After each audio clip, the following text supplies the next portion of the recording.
At the Sports History Network, we're proud to introduce you to a new sponsor for our podcasts.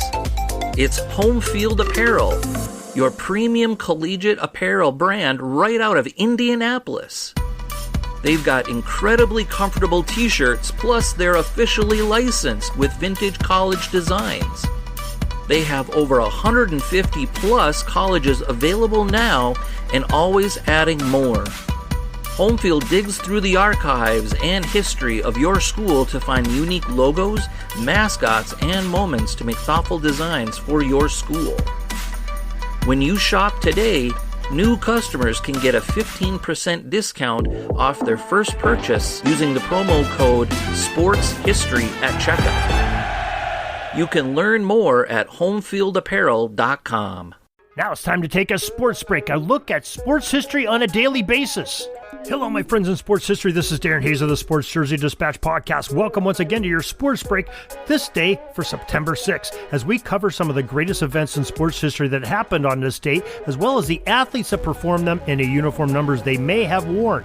Our jersey numbers we'll talk about today are 12, 39, 26, 10, 48, number 8, number 36, 4, and 33. Before we bring you the history, just let you know there is an email newsletter that comes out each and every day, 6:30 a.m. Eastern Time. If you join on the show notes of this podcast, you can get it in your inbox of your email and know what's going on in the world of the pig pen and Pigskin Dispatch, JerseyDispatch.com, these podcasts that we're bringing you, as well as SportsHistoryNetwork.com. So make sure you join us there. We'll start off your history on September 6, 1905. The Chicago White Sox famous pitcher Frank Smith ended up throwing a no-hitter against the Detroit Tigers in a 15-0 White Sox victory.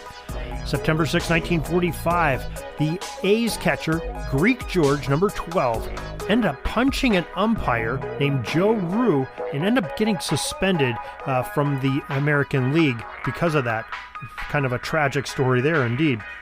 September 6, 1953, Roy Campanella, wearing number 39, set a record for home runs by a catcher with 38 in a season of 53. September 6, 1977, the California Angels acquired David Kingman from the Padres for cash. 9 days later, the Yankees ended up buying Kingman, who had started with the Mets and played in all 4 subdivisions in 1977. His jersey numbers worn in that season were numbers 26 with the Mets and the Padres, number 10 with the Angels, and number 48 with the Yankees. It's never happened before. I doubt it will ever happen again, but to play in all of the divisions of baseball, that's just a pretty amazing thing. How, of course, that was back when there was just 4 divisions, 2 in the AL, 2 in the NL. Now we know that's expanded since then, but just an amazing feat there that a player would play in that many different divisions. September 6, 1982, the Pittsburgh Pirates retired Willie Stargell's number 8 jersey. Now, Pop Stargell ended up playing on a couple different World Series championship teams in 1971 and 1979 Pirates teams. September 6, 1987, the Saskatchewan Roughriders, David Ridgway, number 36, ended up kicking a CFL record 60-yard field goal in a game. Just a tremendous kick by him and set a record for the CFL.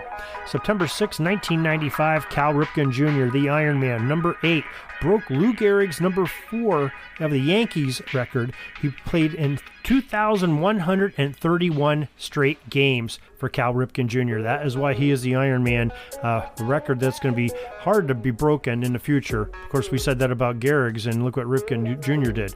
September 6, 1996, the Baltimore Orioles, speaking of that team, number 33, Eddie Murray, hit his 500th career home run. Just a tremendous player in Eddie Murray. And, him along with Cal Ripken Jr. made the Orioles a very formidable foe back in the 80s and 90s. And, of course, we talked a little bit about that with Sam Zigner on a recent podcast of South Florida baseball, where both those gentlemen end up going through some minor league systems of South Florida long before the Florida Marlins came to be and Miami Marlins came to be in Major League Baseball. So make sure you check that out. It was just last week with Sam Zigner of Sabre. So what we have today for your sports history. Glad you could join us and for this sports break for September 6th. Hope you'll join us each and every day for some more great sports history. In the meantime, you can go to sportshistorynetwork.com to find out, we have 30 some different podcasters bringing you some great sports history each and every day, as well as our websites of pigskindispatch.com and jerseydispatch.com to find more on sports history to fill your ever-growing need to have that sports history and have that great remembrance to preserve the history of athletics. So, till tomorrow, everybody, have a great sports history day.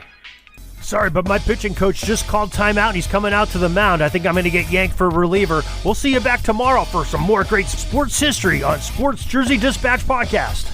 We invite you to check out our websites, jerseydispatch.com and pigskindispatch.com. Not only see the daily sports history, but to experience the preservation of great events and people that play the games. Find us on Pigskin Dispatch. It's also on social media outlets of Facebook, Twitter, Instagram, and don't forget the Pigskin Dispatch YouTube channel to get all your daily sports history.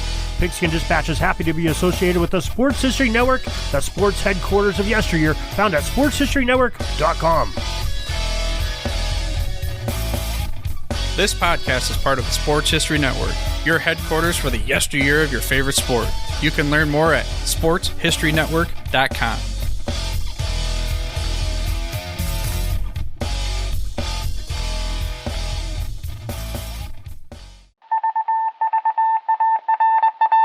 It was just another ordinary day in the offices of the Pittsburgh Guardian newspaper circa 1924.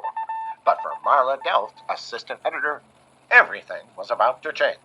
For she was about to discover the awesome attractiveness of Row 1 brand retro sports paraphernalia items thanks to Orville Mulligan, sports writer.